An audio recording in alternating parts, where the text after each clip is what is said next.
प्रथम तो आमको फास्ट एठुक डाकिले तीडी ब्लॉक बन्या होई आम कटक थिलु आम बहुत जल्दी आसिलु आसला ये वीडियो सारे आउ स्थानीय सरपंच मध्यम बन्या अंचल आमको आनिले एठी देखला काली भी 2 दिन है आम रिलीफ आउ विथ मेडिसिन सामग्री बंटा बंटी चलती जो कहते आम नहीं पहुँचू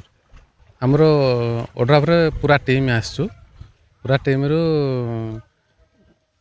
जो जो आमको कहते आम से जगह को लेकिन जाऊँ आमर अच्छी देखुना आमर बोट अच्छी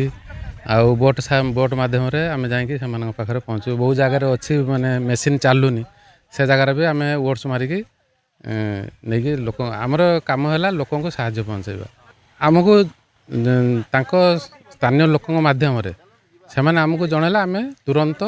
पाखे पहुँचे उद्धार कार्य आम करूँ। यही 3 दिन है आम पंचायत पानी घेरा रही आम ए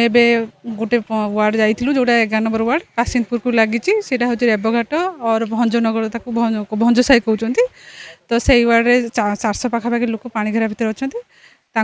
सुखिला खाद्य जोगे दे आसचु एबे आम गरम खाद्य व्यवस्था करूँ पुणी गरम खाद्य तैयार है आम नहीं पुणी जो ओडीआर टीम सहित आम जोगाजोग करूँ पूरा पंचायत अफेक्ट अच्छा आम गोटे गोटे वार्ड जाकि गोटे रेवेन्यू वाइज आम देके आसुचु जो पाखापाखे पंचायत पाख वार्ड जो गुड़ाक से आसिक निज